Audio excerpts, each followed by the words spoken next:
debate tonight, a huge debate. And I say it's a huge debate because of this. And listen, you know, why do the kids watch our show, Willie? Why have they been watching it since? Just 1947, 1948, just after the war, exactly. Came back just a couple of hungry GIs, just looking for a job, and the NBC gave us this one. But I mean, let's just say it straight. You don't hear this on most shows. Every Democrat I know that is desperate for Donald Trump to be beaten is worried about Joe Biden. And worried that Joe Biden's not up to it, worried that Joe Biden's too old, worried that Joe Biden commits too many gaffes, worried this, worried that. It's all you hear.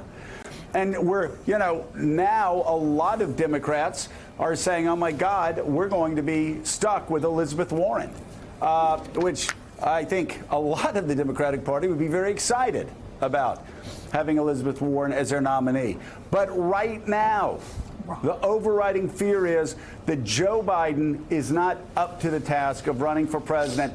And for weeks, people have been talking about this third debate. It is critical that Joe Biden hits his marks and that he doesn't just sort of trail off on answers and say, my time's run out. Yeah, and remember, that was the argument going into the second debate, that he didn't have a great first debate. He better do well this second one or else. Well, he did okay in the second one. So now, yeah, some people are worried about how he's going to do tonight. We'll see. We got a lot of people who want to jump in. I can tell you already. Joining our conversation, CNBC editor-at-large John Harwood, politics and journalism professor at Morgan State University, and an MSNBC political contributor, Jason Johnson, former U.S. Senator, now an NBC News and MSNBC political analyst, Claire McCaskill, and professor of history at Tulane University, Walter Isaacson. So the 2020 Democratic presidential candidates are set to take the stage in Houston later this evening for the party's third primary debate. Unlike previous debates, this one will feature only the top 10 polling candidates on stage for one night only.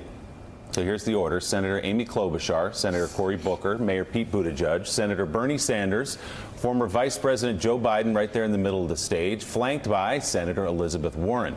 Then Senator Kamala Harris, Andrew Yang, former Congressman Beto O'Rourke, and former HUD Secretary Julian Castro will all take the stage. Plenty of attention, as Joe said, will be on Joe Biden as he and Elizabeth Warren face off for the first time on the same stage.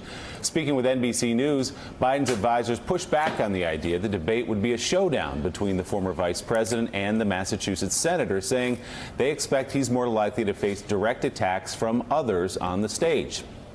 Biden's camp also says he's eager to make a more broad contrast with his more progressive rivals and that he'll be ready to push back against suggestions he is pursuing middle-of-the-road solutions. Meanwhile, Andrew Yang apparently planning something big for tonight's debate.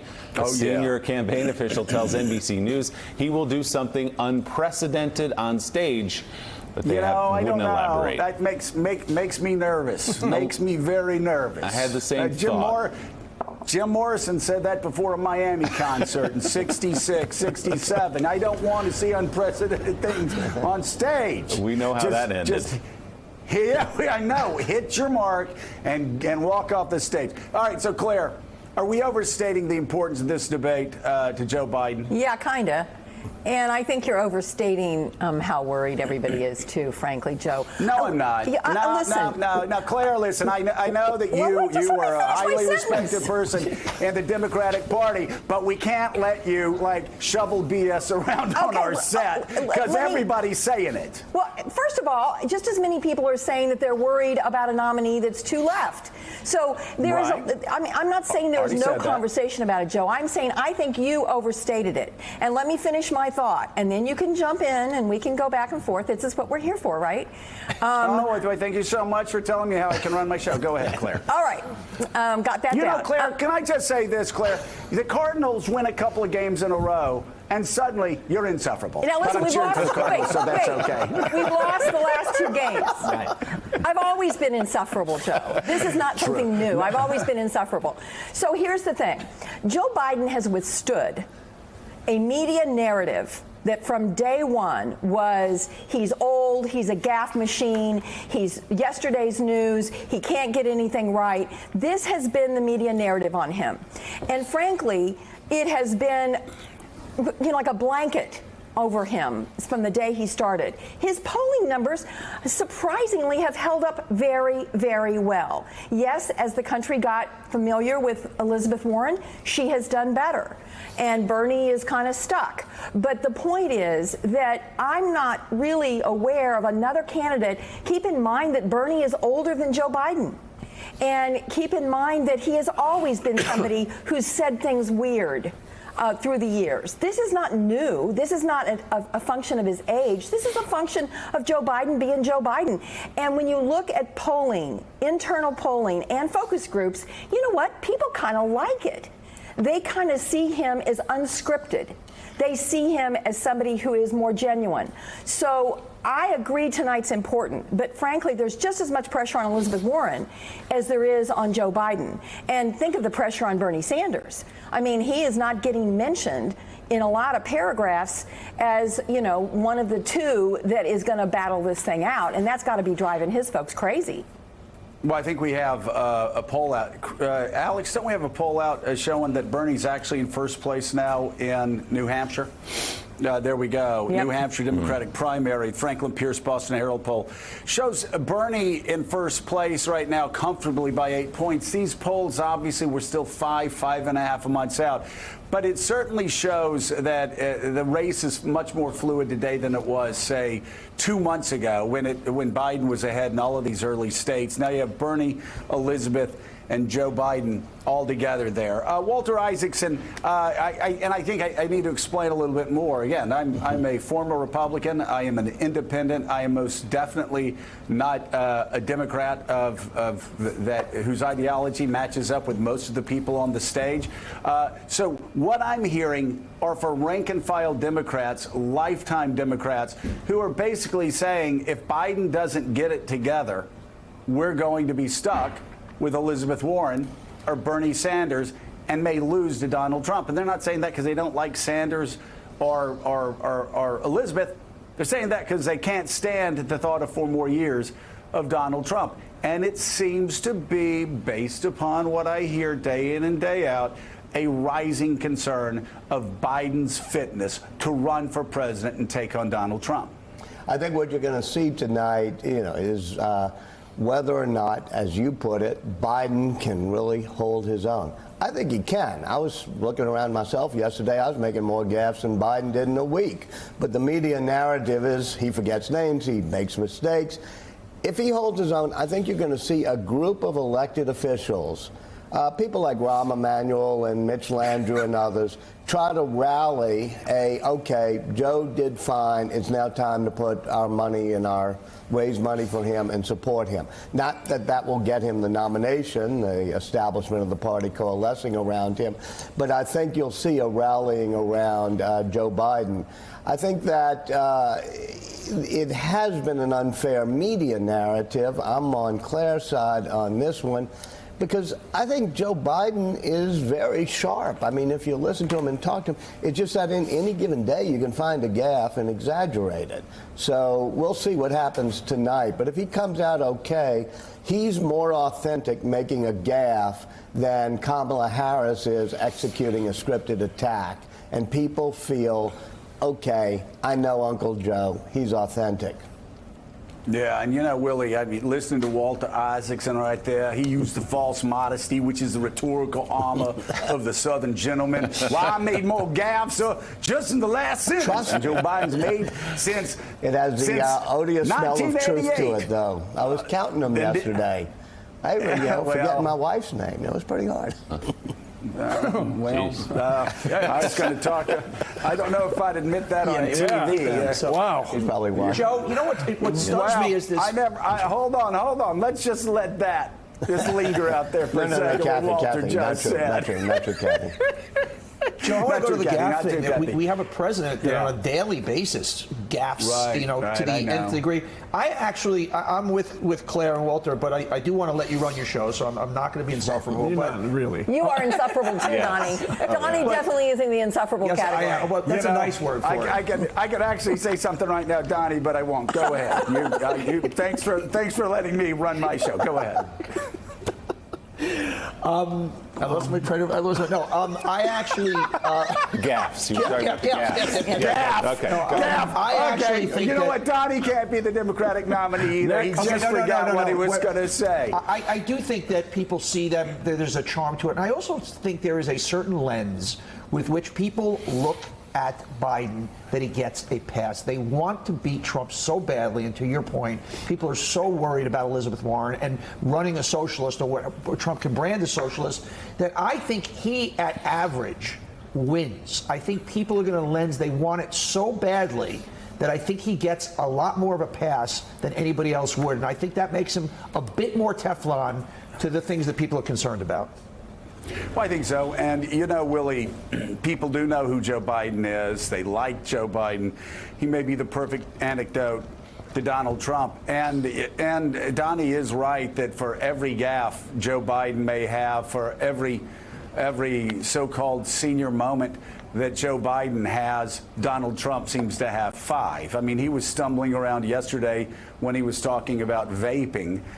He often his mind just seems to wander off somewhere else. So, so I think maybe the concern underlines the fact how desperately Democrats want to beat Donald Trump, and they don't want to wake up in May of next year and find themselves with a candidate that's unable to take the fight to Donald Trump. And from around the table, it certainly sounds like most people believe that Joe Biden can do that. Yeah, I mean, the idea that Joe Biden makes gaffes is not a media narrative. He does make gaffes, but he's always made them. And the question is, will voters care enough? Because I think Donnie's right, Jason Johnson, that voters want to win so badly that they want to defeat Donald Trump by any means necessary, that they're willing to overlook things they may previously have not overlooked, or say, oh, there he goes again. As long as he can beat Donald Trump, I'm okay with it.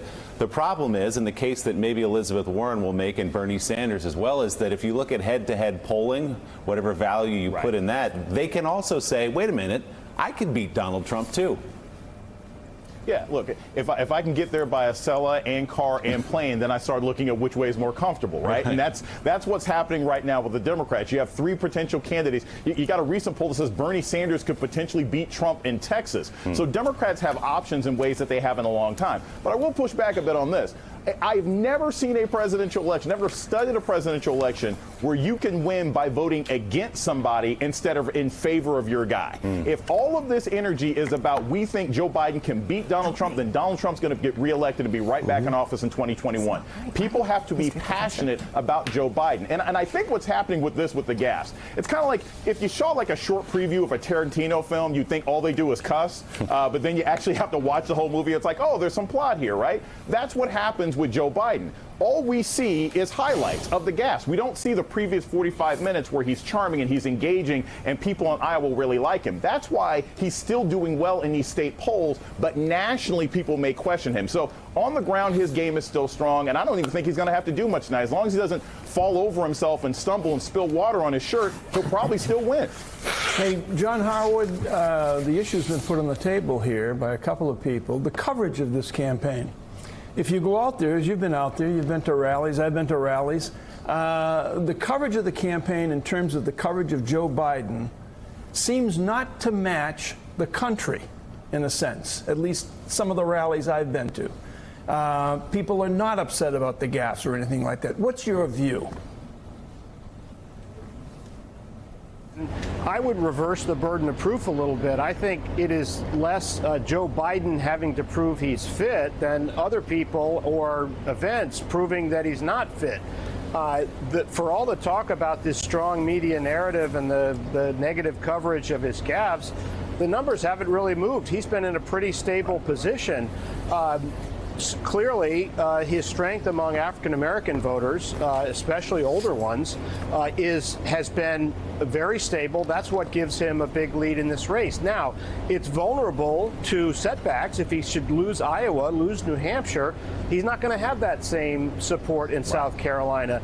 The other thing I would say with respect to gaffes, I don't really think the issue here with Joe Biden is as much age as that he's run for president twice before. He wasn't particularly effective in those races. So some of what people are criticizing are the fact that Joe Biden has big strengths, as Jason alluded to. In person, he's warm, he's charming, all that sort of thing. But he's not the greatest rhetorician. He's not the greatest speaker in politics, and we've seen that, and we continue to see that. It so happens, for his benefit, that his strengths are pretty well matched for this moment. However, Elizabeth Warren is the one who's got genuine momentum in the race right now. She's the person who is making things happen, who's defining herself with the clearest message. And so stability for Joe Biden is good right now, but that doesn't mean that Elizabeth Warren is not going to be able to pass him in Iowa and places after that. Back in the always charming Claire McCaskill. And Claire, I need to clarify this for me. I, of course, am the one who is insufferable, and you are wonderful whether the Cardinals are winning or losing. But it is nice to see the Cardinals winning. Let's talk about Elizabeth Warren, because we've been talking about Joe Biden now for, what, the last 5, 6, 7 minutes. But Elizabeth has surprised a lot of people in that she's hit every mark, it seems, this campaign. She had shaky at the beginning when she ran to Oklahoma with an Ancestry.com DNA test. That was a mistake. But after that, she survived that. She survived the attacks from Donald Trump. And since then, she has seemed to hit the mark time and time again. Yeah, it's going to be interesting to see how this develops, because she also hasn't had attacks. Joe Biden has been the subject of a lot of what I call backroom attacks. That is, people calling and trying to make sure that everybody knows to print whatever problem he's got, whether it's his family playing around the edges when they shouldn't. Meanwhile, Elizabeth, frankly, and everyone else has gone pretty unscathed. And, you know, I would disagree a little bit with what was said before. Donald Trump is president because a lot of people voted against Hillary Clinton, not because they were voting for Donald Trump. And we're going to have that same phenomenon this time. We're going to have a lot of people voting against Donald Trump, not necessarily for the Democratic nominee. And so I really think that Elizabeth, as she continues, and I think she will, to be competitive, we'll see how she handles incoming, because she really hasn't had incoming yet. And the incoming that I think that her camp probably is worried about is how realistic. Yes, she's going to fight for things, but how realistic is it, that the promises she's making? Are they phony or are they real?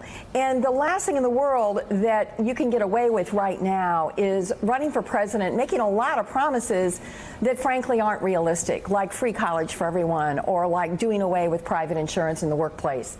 So Elizabeth's going to have to take that into consideration and figure out how she goes forward with a progressive mantle, but being a candidate that doesn't scare people for some of the more, some of the things that a lot of moderate voters who we're going to need in November of next year are going to be uncomfortable with. Thanks for checking out MSNBC on YouTube, and make sure you subscribe to stay up to date on the day's biggest stories. And you can click on any of the videos around us to watch more from Morning Joe and MSNBC. Thanks so much for watching.